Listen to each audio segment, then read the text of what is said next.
Hello students, आज हम discuss करेंगे क्वाजी क्रेडिट फैसिलिटीज़। तो क्वाजी क्रेडिट फैसिलिटीज़ जो होती है बेसिकली वो ऑलमोस्ट क्रेडिट फैसिलिटीज़ होती है, जो क्रेडिट फैसिलिटी जैसी होती है। क्योंकि नॉर्मल क्रेडिट फैसिलिटीज़ में क्या होता है कि आपको लोन मिलता है, आप बैंक को अप्रोच करते हो, बैंक आपको फ़ंड दे देती है, लोन दे देती है और आप अपना जिस पर्पज़ के लिए भी लोन लियो आप अपना उतना वर्क करते हो। पर यहाँ इस क्रेडिट फैसिलिटीज़ में क्या हो जाएगा, ये क्वाजी है तो यहाँ पे क्या होगा, फ़ंड एग्जैक्टली ट्रांसफ़र नहीं होगा, है ना। मतलब अगर आप लोन ले रहे हैं तो फ़ंड आपको ट्रांसफ़र नहीं होगा, इसीलिए इसको क्या कहते हैं, क्वाजी क्रेडिट फैसिलिटीज़। है जैसा लोन ही, क्रेडिट फैसिलिटी ही है लेकिन ऑलमोस्ट है ना, एग्जैक्ट नहीं है। That's why we use a term quasi. तो इसी को क्या बोलते हैं, इसी को बोलते हैं non fund based credit facilities, right. Quasi credit facilities को ही नॉन फंड बेस्ड कहते हैं। बेसिकली अगर देखा जाए तो जो बैंकों का फंड होता है, एक होता है हमारा फंड बेस्ड एक्टिविटी, दूसरा होता है नॉन फंड बेस्ड एक्टिविटी।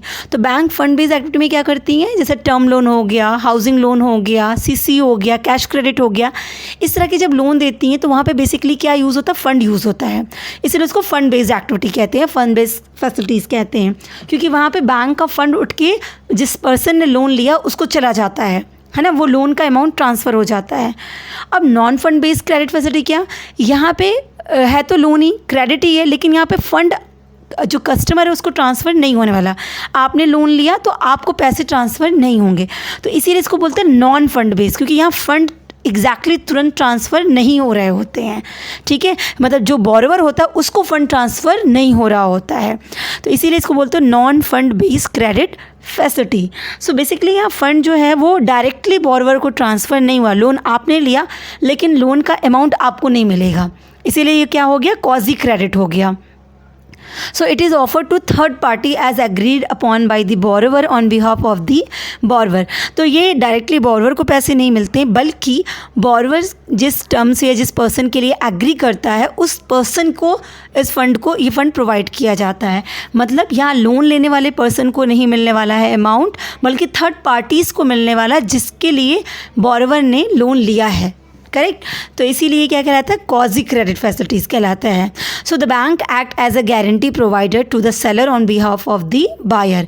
तो यहाँ पे बैंक कैसे एक्ट करता है, एक गारंटर की तरह एक गारंटी प्रोवाइड कर देता है सेलर को कि बायर के बिहाफ पे, कि अगर बायर नहीं कर रहा है तो हम आपको पे कर रहे हैं। तो थर्ड पार्टी पेमेंट हो रही है यहाँ पे, राइट।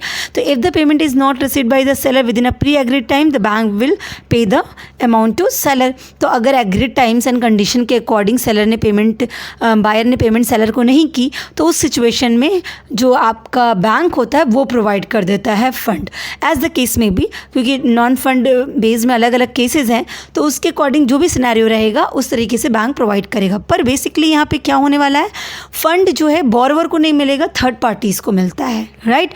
तो ये होता है हमारा क्वाजी क्रेडिट फैसिलिटीज़। इसके एडवांटेज क्या क्या हैं कि नॉन फंड बेस्ड क्रेडिट से क्या फ़ायदे मिलते हैं, तो इससे क्या होता है, फाइनेंशियल सिक्योरिटी मिलती है किसको, सेलर को। तो अगर उस, क्योंकि वो फाइनेंशियली सिक्योर है कि अगर हमारा बायर कुछ नहीं पेमेंट कर पाता है, वो डिफ़ॉल्ट कर जाता है, तो मेरे पास कोई एक थर्ड पर्सन है जिससे मैं पेमेंट मिल जाएगी। तो इससे क्या होता है कि जो ट्रांजेक्शन्स होती हैं, जो बिज़नेस होता है वो बहुत स्मूथली रन करने लगता है। क्यों, क्योंकि आपका जो सेलर है वो आप पे ट्रस्ट करेगा। क्यों करेगा, क्योंकि आपके पीछे बैंक है ना, तो वो उसके अकॉर्डिंग आप पे ट्रस्ट कर लेता है, क्योंकि उसको पता है कि आप करो ना करो हमको बैंक से तो मिल ही जाएगा। और बैंक भी क्या करेगी, थर्ड पार्टी को पेमेंट करेगी, आपको तो करेगी नहीं। तो ये इस तरीके का क्रेडिट फैसिलिटीज़ होती है। So it offers business expansion opportunities to the exporters. तो ये विद इन अ कंट्री भी बहुत अच्छा वर्क करता है बिज़नेस को एक्सपेंड करने के लिए, पर साथ ही इंटरनेशनल बिजनेस में जैसे एक्सपोर्ट्स वगैरह करने के केस में भी non fund based credit facilities जो होती हैं, क्वाजी क्रेडिट फैसिलिटीज़ होती हैं, वो बहुत हेल्पफुल होती हैं। क्योंकि जब आप एक कंट्री से दूसरी कंट्री में बिज़नेस कर रहे होते हैं तो वहाँ सेलर आपको पहचानता नहीं है, या सेलर आप पर किस बेसिस पे ट्रस्ट करे। तो बैंक क्या होती है, बैंक एक स्टैचूट से गवर्न हो रही होती है आपकी, राइट। RBI के नॉर्म्स के अकॉर्डिंग होती है, और नेशनलाइज भी होती है, प्राइवेट भी होती है, तो उसके लिए कुछ बहुत स्पेसिफिक टर्म्स एंड कंडीशन होती है, तो वो ट्रस्टेबल होती है। तो वहाँ पे क्या अदर कंट्रीज़ आपकी बैंक्स पे ट्रस्ट करने को रेडी होती हैं, भले बीइंग एन इंडिविजुअल आपको as a customer, as a buyer वो आप पे एग्री ना करे, लेकिन आप अगर किसी बैंक को बोलोगे तो वो उस पर ट्रस्ट कर लेंगी। तो इन क्वाजी क्रेडिट फैसिलिटीज़ की वजह से ये जो ट्रांजेक्शन्स हैं, इंटरनेशनल ट्रांजेक्शन्स या इंपोर्ट एक्सपोर्ट का बिजनेस, वो बहुत अच्छे से एक्सपैंड कर सकता है, राइट। तो ये इसके क्वाजी क्रेडिट फैसिलिटीज़ के मेन एडवांटेज होते हैं, क्योंकि इसकी वजह से बिजनेस बहुत स्मूथ हो जाता है और ट्रांजेक्शन्स होती हैं। तो अगर देखा जाए तो क्वाजी क्रेडिट फैसिलिटीज़ जो होती हैं ये नॉन फंड बेसिस बेसिकली दो तरीके से दी जाती हैं। एक होती है लेटर ऑफ क्रेडिट, दूसरा होता है बैंक गारंटी, LC और BG इन्हें बोलते हैं, राइट। तो ये लेटर ऑफ क्रेडिट कैसा हो गया, देखिए क्वाजी क्रेडिट है तो प्लीज़ कॉन्सेप्ट याद रखिएगा। कॉन्सेप्ट एक ही है कि जो लोन ले रहा है बोरोवर, पैसे उसको मिलने वाले नहीं हैं, पैसे मिलेंगे थर्ड पार्टी को, खाली वो लोन ले रहा है तो थर्ड पार्टी के लिए वो बैंक से लोन लेता है ना। तो ये ध्यान में रखिएगा। तो नॉन फंड में मतलब इस तरह का सिचुएशन जब थर्ड पार्टी को पेमेंट होगा, बोरोवर को पेमेंट नहीं होगा, ऐसा सिर्फ दो ही केस होगा, लेटर ऑफ क्रेडिट और बैंक गारंटी। यहाँ एग्जैक्टली अमाउंट ट्रांसफ़र नहीं होती है, अमाउंट ट्रांसफ़र होगी नहीं होगी, डाइसी सिचुएशन हो जाती है कुछ केसेस में, ठीक है। तो पहले हम बात करते हैं लेटर ऑफ क्रेडिट, जिसे हम बोलते हैं LC, ठीक है। यहाँ पे बेसिक मीनिंग पहले LC का देख लेंगे। तो लेटर ऑफ क्रेडिट क्या होता है, ये कमिटमेंट है किसके थ्रू, जो बायर है बैंक का, उसके थ्रू कमिटमेंट होती है। किसको कमिटमेंट की जा रही है, सेलर के बैंक को कमिटमेंट की जाती है कि जो भी इनवॉइसेस सेलर ने भेजी है बैंक के पास मतलब बायर के लिए, वो उसका पेमेंट के लिए कि सर्टेन कंडीशन अगर पूरी हो जाती है, मतलब ट्रांजैक्शन कंप्लीट हो जाता है, कंडीशंस पूरी हो जाती हैं, तो जो भी इनवॉइसेस सेलर भेज रहा है उसका पेमेंट जो है कौन कर देगा, आपका बायर का बैंक करेगा, ऐसी कमिटमेंट होती है, right? So the document states that the bank will honor the draft drawn on the buyer. तो ये क्या होता है, लेटर ऑफ क्रेडिट एक ऐसा डॉक्यूमेंट होता है जो ये बताता है, ये शो करता है कि आपके बायर के ऊपर जिसका लेटर ऑफ क्रेडिट है, जो मेरा कस्टमर बीइंग एन बैंक, जो मेरा कस्टमर है जिसके ऊपर ये LC लिखा जा रहा है ना, वो बायर होगा पर्टिकुलर किसी न किसी प्रोडक्ट का, किसी न किसी चीज़ का। तो जो भी गुड्स एंड सप्लाई उसको सप्लाई की गई है और जिस कंडीशन पे की गई है, उस लेटर ऑफ क्रेडिट में जो भी कंडीशन मेंशन है कि अगर ये सब चीज़ें कंप्लीट हो जाएंगी तो उस केस में बायर का जितना भी पेमेंट करना है उसके ऊपर जो भी इनवॉइसेस लिखी गई हैं वो कौन ऑनर करेगा, मतलब उसका पेमेंट कौन कर देगा, आपका वो पर्टिकुलर बायर का बैंक कर देगा।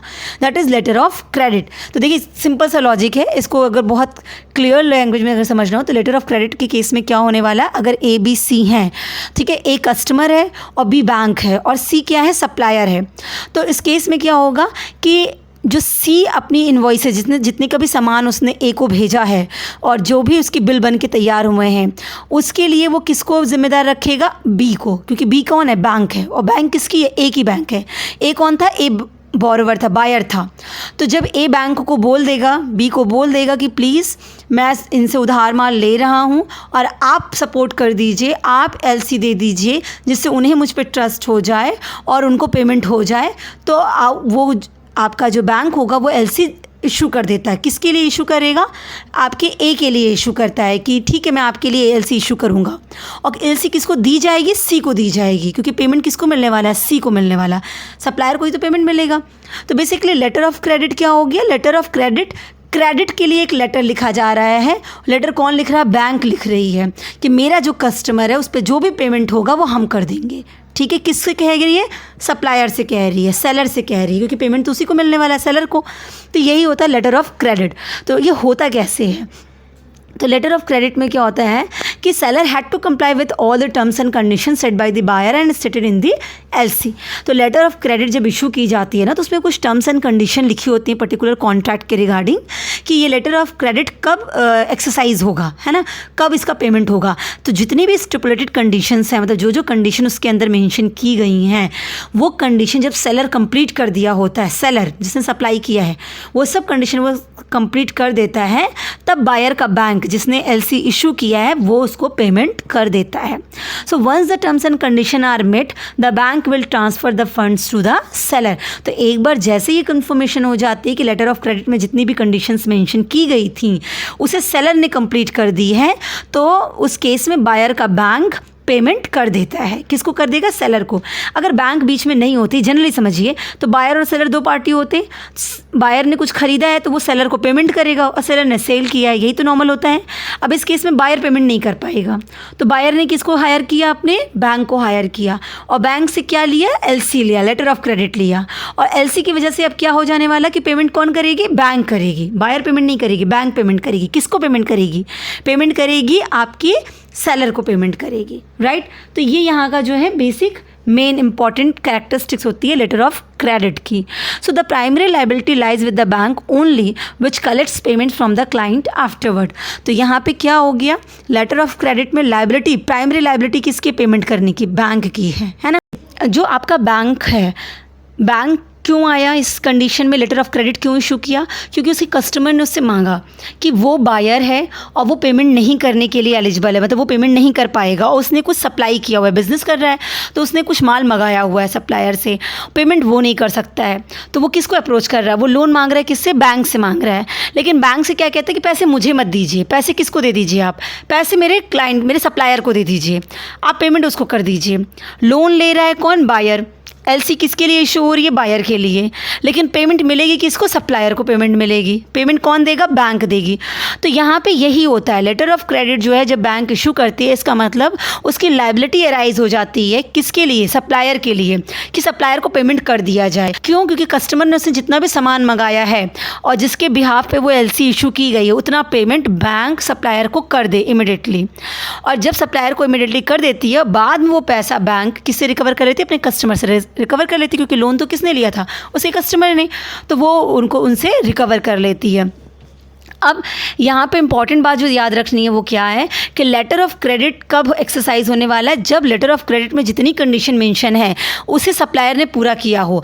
इवन जब सप्लायर शिपमेंट कर देता है, गुड्स को शिप्ड कर देता है, तो शिप करने के बाद ही जो है आपका वो इन्फॉर्मेशन बैंक को भेजता है. और जब बैंक को सारी चीज़ें इंटीमेट कर देता है कि हाँ भाई गुड्स शिप्ड हो गए हैं, डिटेल्स आ गई हैं, तब बैंक क्या करती है, उस लेटर ऑफ क्रेडिट के लिए अगेंस्ट सारा पैसा जो है सप्लायर को पे कर देती है. तो यही लेटर ऑफ क्रेडिट की इंपॉर्टेंट कैरेक्टरिस्टिक्स है जो आपको याद रखनी है, राइट. तो अब हम बात करते हैं किसकी, बैंक गारंटी की. ये तो हमारा एलसी हो गया. तो बेसिकली एलसी में याद रखने वाली बात क्या है, प्राइमरी लायबिलिटी बैंक की है, बैंक पेमेंट करेगी सप्लायर को और बाद में वो अपने कस्टमर से उसको रिकवर कर लेने वाली है. अब बैंक गारंटी क्या होती है, जिसको बोलते हैं बीजी, ठीक है. तो a guarantee given by the bank to the beneficiary on behalf of the applicants to effect payment if the applicant defaults in the payment is called bank guarantee. देखिए किसी चीज़ की गारंटी लेने का क्या मतलब हुआ, गारंटी लेते हैं, कहते हैं ना कि हम इनकी गारंटी ले रहे हैं, मतलब हम कह रहे हैं कि ये हर काम कर लेंगे अच्छे से, अगर ये नहीं कर पा रहे हैं तो इनके अगेंस्ट कौन है, मैं हूँ, इनके पीछे कौन है, मैं हूँ, क्योंकि मैंने इनकी गारंटी ली है. इसी को बोलते हैं बैंक गारंटी. तो यहाँ पर क्या होगा कि बैंक जो है अपने बेनिफिशियरी मतलब अपने कस्टमर्स के लिए बिहाफ पे गारंटी लेती है कि ठीक है, गारंटी ले क्या दे रही है आपको कि जो पर्सन है, बेनिफिशियरी जो है, उसे गारंटी देती है कि जो मेरा क्लाइंट है बिल्कुल सही है. अगर इन द केस कि मेरा क्लाइंट डिफ़ॉल्ट करता है, कोई चीज़ सही से नहीं करता, जो मेरा एप्लीकेंट है वो पेमेंट नहीं कर पा रहा है, तो उस केस में मैं इसकी गारंटी ले रहा हूँ, अगर ये नहीं कर पाया तो मैं करूँगा. मतलब यहाँ इसी बात से समझ जाइए कि पहली लायबिलिटी बैंक की नहीं है, प्राइमरी लायबिलिटी बैंक की नहीं है. प्राइमरी लायबिलिटी किसकी है, उसके एप्लीकेंट की, जिसने बैंक गारंटी के लिए मांगा था, उसका कस्टमर, उसकी है, वो पेमेंट करेगा. हम तो सिर्फ श्योरिटी दे रहे हैं आपको, एश्योरेंस दे रहे हैं कि ये कर देगा, अगर ये नहीं कर पाया तब मैं करूँगा. ये होता है bank guarantee. So bank offers assurance that under any circumstances the guarantee issuing bank will fulfill any financial losses incurred by the protected party as mentioned in the contract. तो अगर मैंने बैंक गारंटी इशू की है, मैं bank हूँ और मैंने bank guarantee issue की है मिस्टर ए के लिए, तो अगर मिस्टर ए पेमेंट नहीं कर पाए, मिस्टर ए ने टर्म्स एंड कंडीशन पूरी नहीं की, तो जितना भी फाइनेंशियल लॉस होने वाला है उसका पेमेंट कौन करेगा, मैं करूँगी, बीइंग एन बैंक. क्यों करूँगी, क्योंकि मैंने इनके लिए गारंटी ले रखी थी. और आप तो प्रोटेक्टेड हैं, आप बिल्कुल सेफ़ हैं, आप बेनिफिशियरी हैं, क्योंकि आपको पता है चाहे मिस्टर ए दे चाहे मिस्टर ए की बैंक दे, हमको तो पेमेंट मिलने से मतलब है, हमको पेमेंट मिल जाएगी. लेकिन अगर बीइंग एन बैंक की बात करें तो बैंक की सेकेंडरी लायबिलिटी होगी, पहले तो मिस्टर ए पेमेंट करें, अगर वो कर नहीं पाएंगे तब हम पेमेंट करेंगे, राइट. तो वो सिर्फ एश्योरेंस दे रही है, एश्योरेंस दे रही है मिस्टर सी को. क्या दे रही है एश्योरेंस, कि देखिए मेरा जो कस्टमर है वो पेमेंट कर देगा, अगर वो नहीं कर पाया तो हम करेंगे, आपका जो भी लॉस होगा वो हम पे करेंगे. That is what bank guarantee. और जबकि देखिए लेटर ऑफ क्रेडिट ना generally international trade and transaction के केस में ज़्यादा यूज़ किया जाता है. जब एक्सपोर्ट इंपोर्ट का केस होता है तो लेटर ऑफ क्रेडिट ज़्यादा यूज़ होता है. तो बैंक गारंटी आपका यहाँ पे ये चीज़ें इंपॉर्टेंट होती हैं. सो यहाँ पे क्या होता है कि bank assumes liability when the client fails to make payment. यहाँ पे बैंक की लायबिलिटी कब अराइज होगी? प्राइमरी लेवल पे नहीं, सेकेंडरी लेवल पे अराइज होगी जब उसका क्लाइंट फेल हो जाएगा, जिसने बैंक गारंटी ली थी, जब वो फेल हो जाएगा, वो पेमेंट नहीं कर पाएगा अपने सप्लायर को, उस केस में चूँकि बैंक ने एश्योरेंस दिया था, श्योरिटी दी थी कि हाँ ये कर ही लेगा, अब वो नहीं कर पाया, तब बैंक को सामने आना पड़ेगा और तब बैंक को पेमेंट करनी पड़ेगी। मतलब जब क्लाइंट डिफ़ॉल्ट करता है, क्लाइंट फेल हो जाता है, तब जाके बैंक गारंटी एक्सरसाइज होती है। करेक्ट? तो ये होता है मेन इंपॉर्टेंट बात है किसकी? बैंक गारंटी की। तो अब एक चीज़ जो आपको ध्यान में रखनी है वो याद रखिएगा, लेटर ऑफ क्रेडिट और बैंक गारंटी में डिफरेंस क्या है।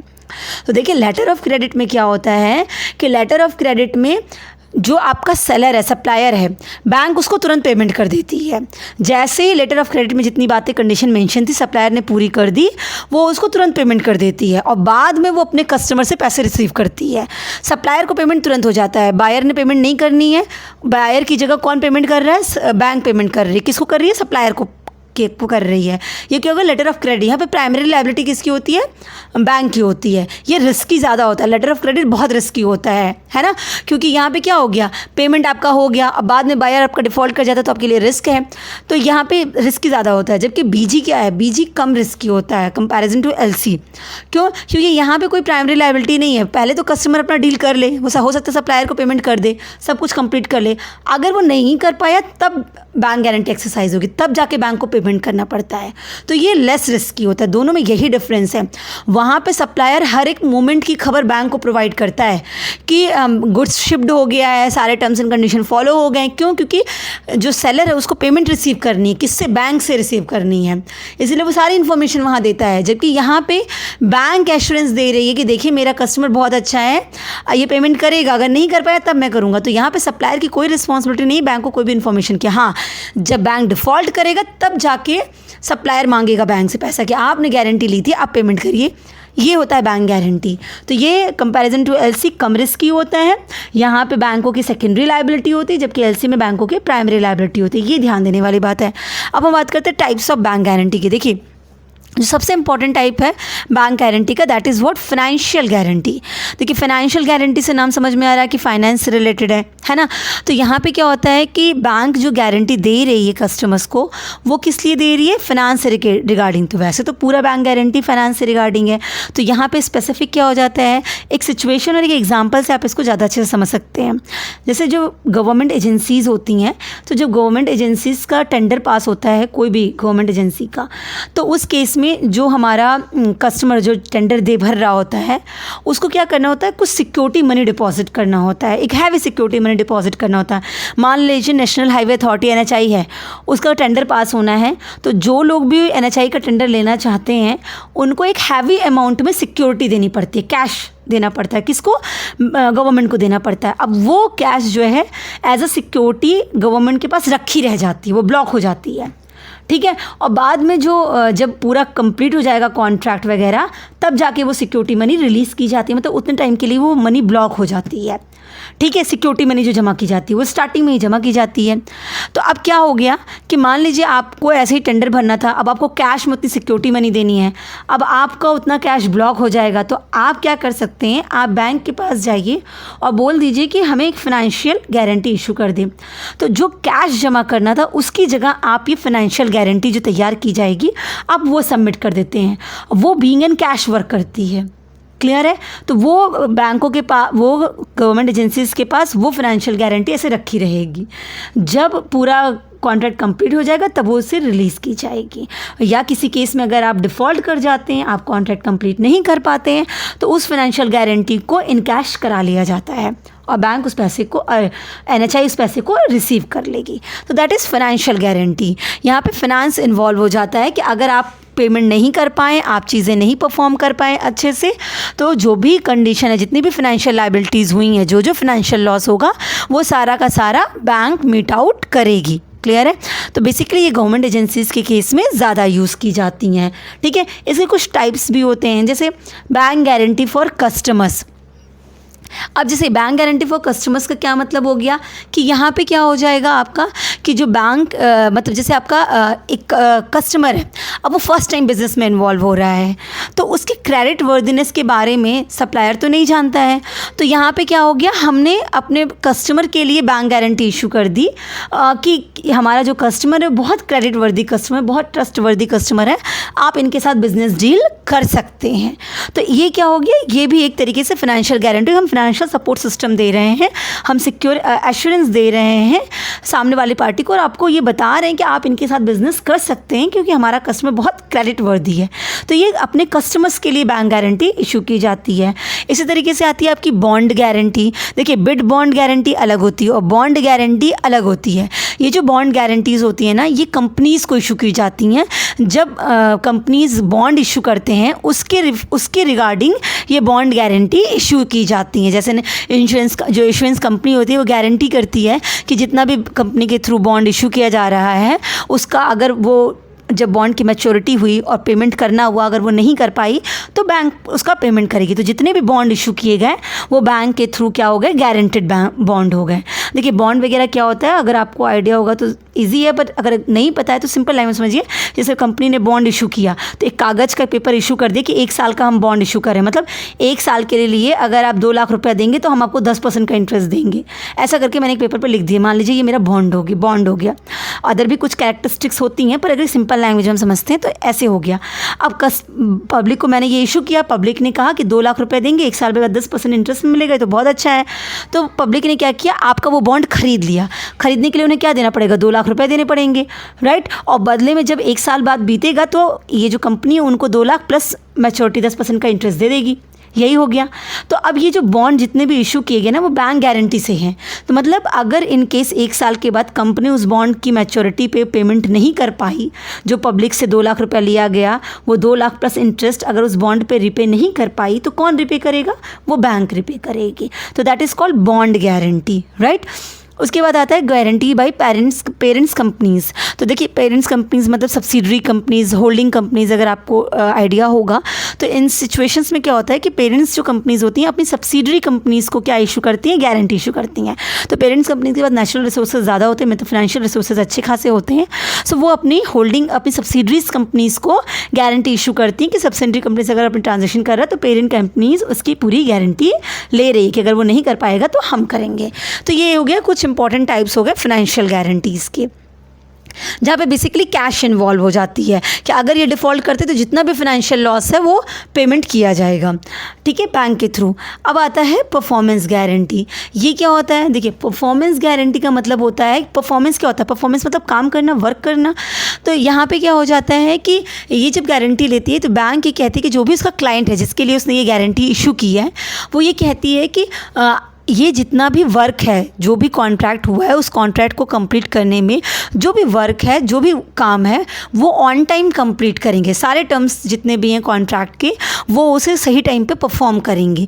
तो मतलब आप ये कॉन्ट्रैक्ट कंप्लीट किया जाएगा, उसकी परफॉर्मेंस होगी, सही तरीके से काम किया जाएगा, इसकी गारंटी आप ले रहे हैं।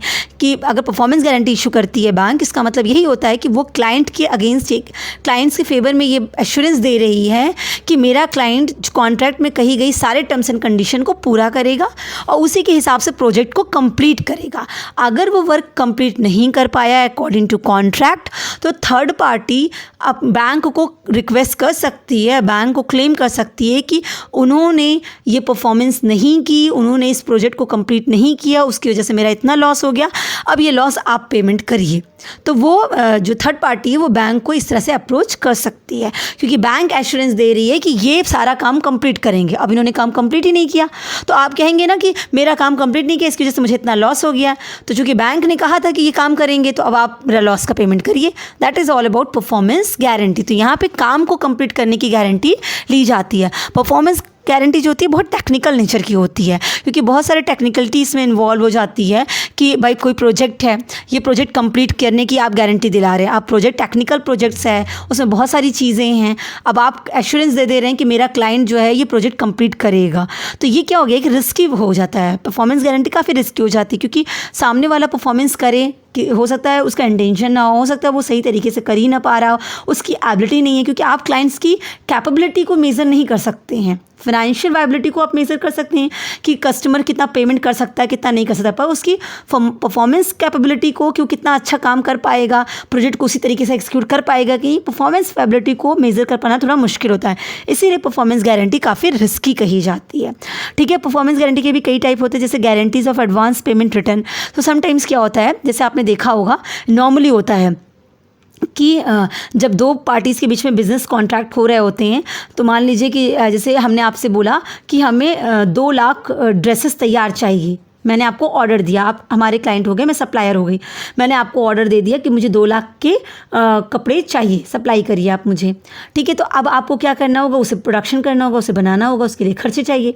तो आप क्या करते, सप्लायर से बोलते कि हमें एडवांस पेमेंट कर दीजिए।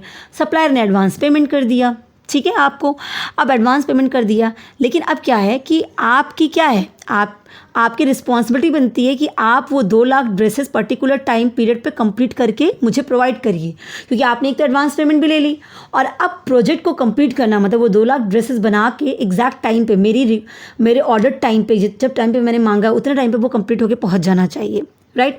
तो अब यहाँ पे क्या आ गया, यहाँ पे बैंक आती है। बैंक क्या कहती है कि ठीक है, आप इन्हें एडवांस दीजिए, हम आपको गारंटी देते हैं कि ये आपका जो प्रोजेक्ट है वो पर्टिकुलर टाइम पे कंप्लीट करके आपको दे देंगे। इन केस ये कंप्लीट नहीं कर पाएंगे तो जितना भी एडवांस पेमेंट है वो हम आपको रिटर्न करेंगे। तो ये क्या हो गया, आपका परफॉर्मेंस गारंटी है, guarantee of advance payment return, इसीलिए इसको बोलते हैं एडवांस पेमेंट रिटर्न। तो विद इंटरेस्ट, मतलब ये किसके इंटरेस्ट में, बेनिफिशियरी के, वो प्रोटेक्टेड है कि एडवांस पेमेंट अगर उसने कर भी दिया है तो उसका लॉस नहीं जाना, एडवांस पेमेंट खोएगा नहीं। अब प्रोजेक्ट भी प्रोजेक्ट भी कंप्लीट नहीं किया टाइम पे, एडवांस भी पेमेंट भी कर दिया, तो उसको कोई लॉस होने वाला नहीं है, क्योंकि आपने बैंक ने गारंटी ले रखी है कि अगर ऐसा कुछ हुआ तो एडवांस पेमेंट रिटर्न हो जाएगा। ठीक है, तो ये हो गया आपका परफॉर्मेंस गारंटी की एक टाइप। इसी तरीके से दूसरा आता है टेंडर गारंटीज या बिड बॉन्ड गारंटीज। ठीक है, तो बिड बॉन्ड गारंटीज भी काफ़ी इंपॉर्टेंट होता है। यहाँ पे क्या हो जाता है आपका, यहाँ पे जो बिडर है ना, जिसने टेंडर लिया है, तो जैसे टेंडर वगैरह क्या होता है, जैसे मान लीजिए कि मैं एक कंपनी हूँ और मैंने बोला कि मुझे 2 लाख कंप्यूटर्स चाहिए। ठीक है, तो जितनी भी कंप्यूटर कंपनीज़ हैं ना, वो क्या करेंगी, बिड डालेंगी कि मैं आपको 2 लाख कंप्यूटर कितनी कॉस्ट में प्रोवाइड कर दूंगी। अब मैं बीइंग एन कंपनी, मैं तो यही चाहूँगी कि जो मुझे सबसे कम कॉस्ट में और अच्छी क्वालिटी मुझे कंप्यूटर प्रोवाइड कर देगा, मैं उसी को अपना कॉन्ट्रैक्ट दे दूँगी, है ना। तो क्या हुआ, कई बिडर आए, तो उसमें से एक बिड मैंने कन्फर्म कर दी, उनका लोवेस्ट कॉस्ट था और उनको मैंने कन्फर्म कर दिया कि ठीक है 2 लाख कंप्यूटर आपकी ही कंपनी से आएंगे हमारे यहाँ। अब क्या होता है कि ये जो बिडर है, कहीं वो बिड से भाग ना जाए, उस टर्म्स को पूरा ना करे, कॉन्ट्रैक्ट करने के बाद वो बोल दे कि हम 2 लाख आपको कंप्यूटर प्रोवाइड नहीं कर पाएंगे। ये सारे इश्यूज आते हैं। इसी को सिक्योर करने के लिए टेंडर गारंटी या बिड बॉन्ड गारंटी दी जाती है। तो यहाँ पे क्या हो जाता है, यहाँ पे ये जो बिडर है ना, बिडर को ये हो जाता है कि ठीक है भाई, सामने वाला कभी भी आप जितना भी उसने कॉन्ट्रैक्ट किया वो कंप्लीट करेगा, वो उसको छोड़ के नहीं जाएगा, राइट। तो अगर देखा जाए बिड बॉन्ड गारंटी में तो 3 पार्टीज इन्वॉल्व होती हैं। एक आपका ऑब्लिगी, एक होता है आपका प्रिंसिपल और एक होता है आपका श्योरिटी। 3 लोग हो जाते हैं। तो जो ऑब्लिगी होता है वो क्या होता है, ओनर होता है। जो प्रोजेक्ट का कंस्ट्रक्टर होता है वो होता है। जैसे मैं कंपनी थी, मुझे 2 लाख कंप्यूटर्स चाहिए थे, तो मैं कौन हो गई, मैं ऑब्लिगी हो गई, क्योंकि मुझे चाहिए थे। मैं डेवलपर हूँ, मैंने ये प्रोजेक्ट लाया, मुझे ये बनाना है, तो ये क्या हो गया, ये ऑब्लिगी कहला गए। उसके बाद कौन होता है, प्रिंसिपल होता है। प्रिंसिपल कौन होता है, वो बिडर होता है। ठीक है, मान लीजिए आप बिड डाल रहे थे, आपने प्रपोज किया था, तो आप कौन हो गए, आप प्रिंसिपल हो गए। और बैंक क्या हो गए, बैंक श्योरिटी एजेंसी हो गई, जिसने बिड बॉन्ड लिया होगा, बिड बॉन्ड की गारंटी दी होगी। तो बिड बॉन्ड प्रिंसिपल को दिया कि हाँ भाई, ये जो है, ये बॉन्ड जो भी बिडिंग किए हैं उसको कंप्लीट करेंगे और आपका प्रोजेक्ट छोड़ के आधे पे नहीं जाएंगे, राइट। तो ये पूरा क्या होता है, बिड बॉन्ड गारंटी होती है। उसके बाद एक आती है आपके डिफर्ड पेमेंट गारंटी। तो बेसिकली डिफर्ड पेमेंट गारंटी क्या होता है, देखिए नाम से समझ में आता है, पेमेंट को डिफर्ड करना मतलब बाद में पोस्टपोन करना। तो डिफर्ड पेमेंट गारंटी, जैसे अगर आपने बिल ऑफ एक्सचेंज पढ़ा होगा जस्ट लाइक वैसी होती है डिफर्ड पेमेंट गारंटी। यहाँ पे होता कैसे है कि जैसे बायर और सप्लायर हैं, तो बायर ने क्या किया, बायर ने कुछ सामान खरीदा और उसको पेमेंट करनी है, ठीक है। मान लीजिए मैं कहती हूँ कि उसको 5 करोड़ की पेमेंट करनी है, ठीक है, 5 करोड़ की पेमेंट करनी है। अब वो एक साथ पेमेंट नहीं कर पा रहा है, तो उसने अपने सेलर से कहा कि भाई हम थोड़ा थोड़ा करके पेमेंट करेंगे। तो सेलर क्या करता है, थोड़े थोड़े अमाउंट्स का अलग अलग इनवॉइस तैयार करके दे रख देता है। जैसे 2 करोड़ का, 2 करोड़ एक बार के लिए 2 करोड़ का है कि 1 साल में आप 2 करोड़ दीजिए, फिर 2 साल बाद आप 2 करोड़ दीजिए, फिर 1 साल बाद आप 1 करोड़ दीजिए। मतलब अलग अलग मैच्योरिटी का, डिफरेंट मैच्योरिटीज़ का वो आपके ऊपर ड्राफ्ट तैयार कर देता है ना। जिससे कि जो टोटल अमाउंट था वो अलग अलग पार्ट में डिवाइड कर दिया और अलग अलग मैच्योरिटी से 2 करोड़ आप कभी दीजिए, 2 करोड़ आप कभी दीजिए, 1 करोड़ आप कभी दीजिए। तो अलग अलग मैच्योरिटी डेट के हिसाब से सेलर ने आपके लिए बिल को ड्राफ्ट कर दिया। अब ये जो बिल आया आपके सामने, चूँकि टोटल 5 करोड़ तो बायर को पेमेंट करना ही था, अब अलग अलग आपने मांगा था कि मुझे थोड़ा टाइम दे दीजिए, पेमेंट मैं एक साथ नहीं कर सकती हूँ, तो आपके सेलर ने आपकी बात मान ली, अलग अलग मैच्योरिटी डेट के हिसाब से आपका बिल तैयार कर दिया। तो अब बायर क्या करेगा, वो उन सारे बिल को क्या करेगा, एक्सेप्ट करेगा। और बायर के साथ ही अगर ये डिफर्ड पेमेंट गारंटी बायर ने ले रखा है किसी बैंक से, तो उसका बैंक भी उसको को एक्सेप्ट करेगा, मतलब बैंक भी इसको साइन करेगा कि ठीक है वो रेडी है कि बायर मेरा जो है इतने इतने अलग अलग डेट पे इतना इतना पेमेंट करेगा। वो इसकी एश्योरेंस देते हुए वो भी उस बिल पे साइन करेगा कि उसको ये सब कुछ पता है। अब बाद में अगर वो डिफ़ॉल्ट करता है तो इन दैट केस जितना भी बायर की बैंक ने जो भी को एक्सेप्टर है वो उस पेमेंट को करेगी। तो ये होता है डिफर्ड पेमेंट गारंटी, राइट। इसी तरीके से आती है आपकी एक और गारंटी आती है कंटिन्यूइंग गारंटी। कंटिन्यूइंग गारंटी क्या होती है, मतलब गारंटी चले ही जा रही है। इसका मतलब क्या हो गया कि जब छोटे छोटे कई टास्क के लिए, है ना, मतलब जो गारंटी की जा रही है वो नंबर ऑफ ट्रांजेक्शन्स को कवर करने के लिए किए जा रही है। एक सर्टेन पीरियड ऑफ टाइम में बहुत सारे ट्रांजेक्शन्स होने वाले हैं, उन सबको एक साथ कवर किया जा रहा है, तो उसके लिए गारंटी दी गई है, तो उसको बोलते हैं कंटिन्यूइंग गारंटी। तो ये पूरा हमारा क्या हुआ, क्वाजी क्रेडिट फैसिलिटीज़। तो बेसिकली लेटर ऑफ क्रेडिट और बैंक गारंटी 2 ही होते हैं, और लेटर ऑफ क्रेडिट के कितने टाइप्स होते हैं वो हम आगे डिस्कस करेंगे। तो wish you all the best, thank you so much.